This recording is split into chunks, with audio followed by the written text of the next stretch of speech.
Wanita yang sedang kerasukan ini meminta nikah kepada pacarnya Reza karena hubungan mereka yang terjalin sudah lama. Dan tak berselang lama Ayu kembali jatuh pingsan. Di waktu yang sama Gadi dan Genta turun dari mobil karena jalannya tak bisa dilewati roda 4. Ayu masih menyanyikan tembang Jawa di dalam kamar hingga Ajeng semakin khawatir dengan nasib putri semata wayangnya itu. Ajeng membawa mukena dan sajadah sembari mengajak Ayu untuk beribadah bersamanya. Ayu pun sholat di belakang ibunya, namun tiba-tiba Ajeng melihat sosok Mbah Sarinten yang ikut sholat berjamaah dengannya. Selesai sholat, Sarinten muncul di hadapan Ayu dan berkata jika Mbah Sarinten hanya ingin menjaga Ayu. Tubuh gadis itu kembali menari hingga Mbah Sarinten merasa sudah ditakdirkan berjodoh dengan Ayu. Mendengar suara Ayu di teras depan, Rara terbangun dan langsung memeriksa kondisi sahabatnya itu. Reza ikut menginap di rumah itu dan tidur di ruang tamu. Mereka kebingungan melihat Ayu yang menangis sendirian di depan rumah. Saat dibawa masuk, Ayu memberontak hebat disertai listrik rumah yang padam. Sarinten menegaskan jika ia tidak akan pergi dari tubuh Ayu karena sudah diizinkan masuk. Ia berdalih bahwa Ayu sudah menerima kehadiran sebagai seorang penjaga. Ia berbisik di telinga semua orang bahwa Sarinten akan menjaga Ayu dengan sebaik-baiknya dan mereka tak perlu takut lagi. Setelah lampu menyala, mereka kebingungan mencari keberadaan Ayu yang ternyata Ayu bergelantungan di atas sana. Hingga esok paginya terlihat Gadu, Genta dan Tea sudah sampai di rumah Ayu untuk merekam video konten mistis. Mereka berjanji akan membantu pencarian guna menemukan Abidin dan Rendra. Ayu keluar dari kamarnya disambut oleh Gadu yang tahu benda mistis. Ayu yang masih kerasukan setan menyanyikan tembang Jawa sambil tertawa riang.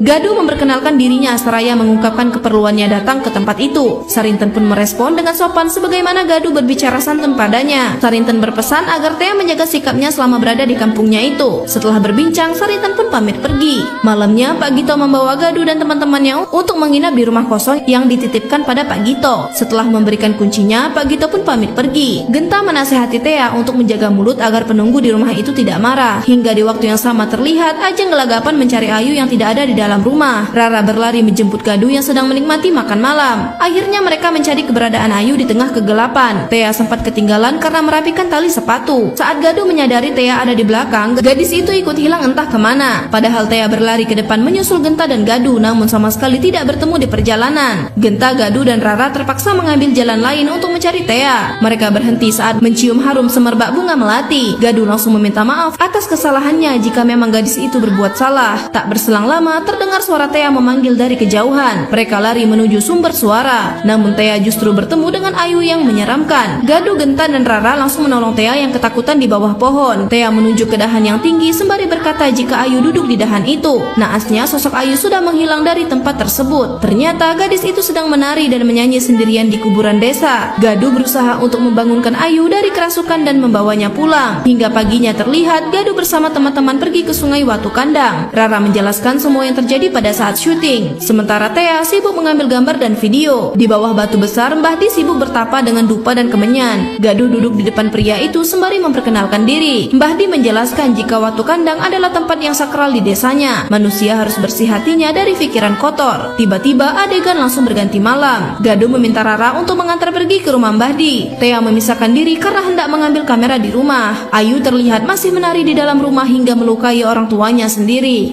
Saat Reza hendak menyadarkan Ayu, gadis itu kembali melawan dengan kekuatan supranatural. Ayu berlari keluar entah kemana. Sementara Tea baru saja sampai rumah. Karena pulang sendirian, Tea buru-buru masuk ke dalam agar tidak ketakutan diganggu setan. Ia sampai tak menyadari jika pintu rumah itu terbuka dengan sendirinya. Di rumah yang gelap gulita itu, Tea hendak pergi ke kamar namun tak kunjung sampai. Di tempat lain terlihat Mbah Di bertemu dengan Gadu, Genta dan Rara. Ia bercerita jika Watu Lintang bukan batu biasa melainkan pusaka di jagat alam gaib. Untuk mendapat Watu Lintang itu mereka harus memiliki hati dan pikiran yang bersih karena daerah Watu Kandang memang keramat. Siapapun yang hatinya tidak bersih akan tergoda oleh Watu Lintang dan mengambilnya. Mbah Di menegaskan bahwa Sarinten menginginkan Watu Lintang itu untuk dikembalikan ke tempat asalnya. Di sisi lain terlihat Ayu melintas di luar kamar memanggil Tea. Melihat ada Ayu di sana, Tea mendekati gadis itu, namun tiba-tiba Ayu berbicara di telinga Tea jika ia sudah berulang kali memperingatkan agar tidak ada yang berulah. Ternyata Tea mengambil Watu Lintang di kampung itu hingga membuat Sarinten marah. Tak berselang lama, Gadu, Genta dan Rara masuk ke dalam rumah itu hingga Ayu melenggang pergi secepat kilat. Karena Tea sangat histeris dan tak mau bicara, Gadu terpaksa memeriksa hasil rekaman di kamera. Gadu menyalakan lampu rumah hingga terlihat ada Ayu berdiri di pojokan. Gadis itu lagi-lagi tak sadarkan diri hingga banyak merepotkan orang. Karena mereka harus mengantar Ayu pulang, Tea ditinggalkan di rumah tua sendirian. Dalam perjalanan terlihat Ayu berbisik agar Tea diselamatkan. Ternyata jiwa Tea tersesat di alam goib dan berlarian di tengah hutan. Sesampainya di rumah, Ayu Ayu menyusul Thea ke alam gaib. Gadis itu mengaku ketakutan saat berada di alam yang berbeda. Thea berusaha menenangkan hati Ayu, namun tiba-tiba Ayu berubah menjadi Sarintan dan menari di depan Thea. Ia berkata jika hutan gaib itu adalah tempat tinggalnya yang sepi. Sewaktu masih hidup, Sarintan dibenci warga desa dan dibuang di sungai itu. Watu Kandang menjadi berkah karena airnya menyatu dengan pantai selatan. Sarintan mendapat kekuatan gaib hingga bisa terlahir kembali ke dalam tubuh manusia pilihannya sendiri. Sarintan hendak membalaskan dendam pada manusia yang jahat. Ia mengajak Thea untuk masuk ke dunianya itu karena sudah membuka jagat alam gaib. Thea pun lari ketakutan berharap bisa menyelamatkan diri. Untungnya ia terbangun dari mimpi buruk itu, namun tangannya menggenggam watu lintang. Thea menyimpan batu itu di tas kamera. Gaduh dan Genta lari memeriksa kondisi Thea. Gadis itu menceritakan mimpinya sementara di luar gerbang muncul makhluk mengerikan. Thea batuk-batuk dan lari ke dapur. Saat hendak kembali ke ruang tengah, lampu dapur itu mati. Thea berusaha menyalakan lampu namun mati lagi. Seketika itu sosok setan kera datang menjemput Thea masuk ke alam Sarintan. Gaduh dan Genta menemukan gadis itu sudah terjatuh pingsan. Mereka membawa Thea ke kamar, namun jiwa gadis itu terperangkap di alam gaib. Jiwa Thea muncul dari cermin seolah bisa melihat Gaduh dan Genta di alam manusia. Gaduh dan Genta berdebat mencari cara untuk menyelamatkan Thea. Sementara itu Thea menangis sendirian di alam gaib sembari mencari pertolongan. Hingga pagi harinya terlihat Mbah Di datang ke rumah Ayu untuk memperingatkan akan adanya bahaya. Ayu langsung kerasukan setan dan ternyata kerasukan dua iblis yaitu Sarintan dan setan kera. Mereka saling mengusir satu sama lain untuk keluar dari tubuh gadis itu. Setelah pertunjukan tunggal antara Ayu dan Ayu, Mbah Di bertanya siapa mereka itu. Sarintan meminta untuk segera diadakan Turunggoyakso dan membiarkan tubuh Ayu tak sadarkan diri. Mbah Di menegaskan jika gerbang alam gaib di Watu Kandang telah terbuka. Sudah terlalu banyak makhluk halus yang masuk ke dunia manusia. Sementara jiwa Thea tersesat di alam gaib. Satu-satunya cara untuk mengumpulkan makhluk gaib yang terlepas adalah dengan ritual Turunggoyakso. Jika ritual itu berhasil, semua makhluk halus akan kembali ke alamnya masing-masing dan Mbah Di bisa menutup gerbang alam gaib itu kembali. Warga desa pun langsung sibuk melakukan persiapan upacara Turunggoyakso. Malam itu Ayu dirias sedemikian rupa untuk menjalani rangkaian ritual. Warga desa langsung sibuk melakukan persiapan upacara Turunggoyakso. Terlihat Mbah Di memangku tubuh Thea di depan Watu Kandang. Sementara Reza menggunakan kesempatan untuk melamar Ayu. Ia yakin semua akan kembali normal seperti sedia kala. Ayu terlihat duduk di samping Mbah Di dan ritual pun dimulai. Saat Ayu menyanyikan tembang Jawa, Thea menari bersama para penari laki-laki lainnya. Di alam gaib, Ayu mencari keberadaan Thea, namun ternyata Thea yang asli mengejar Ayu, namun rambutnya ditarik oleh makhluk tak kasat mata. Tubuh Thea diseret entah kemana hingga Ayu memergokinya. Raga Ayu dan Thea jatuh pingsan bersamaan membuat Ajeng khawatir bukan kepalang. Setelah Ayu tersadar, Mbah Di pun berteriak, bagi siapapun yang mau menyelamatkan Thea harus bertapa mengikuti aliran air. Akhirnya Gaduh, Genta, Rara, dan Reza bertapa di dalam air itu hingga kepala mereka tenggelam. Ayu nekat ikut nyemplung ke dasar sungai hingga tiba-tiba mereka berhasil keluar dari air itu, namun Ayu belum juga kelihatan. Ternyata Ayu sudah berada di markas setan kera dan melepaskan ikatan di tangan Thea. Ayu membawa Thea lari, sementara Mbah Di memperingatkan Gito dan Ajeng jika tubuh Ayu harus disatukan dengan Sarintan. Ia meminta keikhlasan dari orang tua Ayu demi kebaikan gadis itu sendiri. Akhirnya Gito dan Ajeng pun setuju. Mbah Di mulai membaca mantra untuk memanggil arwah Ayu dan Thea kembali ke raga masing-masing. Ayu terpisah dengan Thea dan bertemu Sarintan. Ia bicara baik-baik dengan sinden gaib itu dan bersimpuh memohon ampun. Sarintan menyanyi tembang Jawa bersama Ayu hingga jiwa mereka melebur menjadi satu. Ayu berlari mengejar Thea dan menyuruhnya masuk ke dalam air. Mbah Di meminta semua orang untuk tenang dan menunggu keajaiban datang. Ayu pun berteriak dari kejauhan memanggil ayah ibunya dengan tangisan. Sementara Thea masih terjebak di alam gaib. Tak berselang lama Thea kembali ke tubuhnya dan berteriak histeris. Gadis itu langsung dibawa ke rumah sakit Mulyo Sakti untuk menjalani serangkaian pemeriksaan medis. Ternyata Abidin ada di tempat itu juga dan dirawat di bangsal samping Thea. 4 tahun berlalu, Ayu menikah dengan Reza di tahun 2014. Reza tak hanya menikahi Ayu namun juga harus menikahi Sarintan dan film pun berakhir.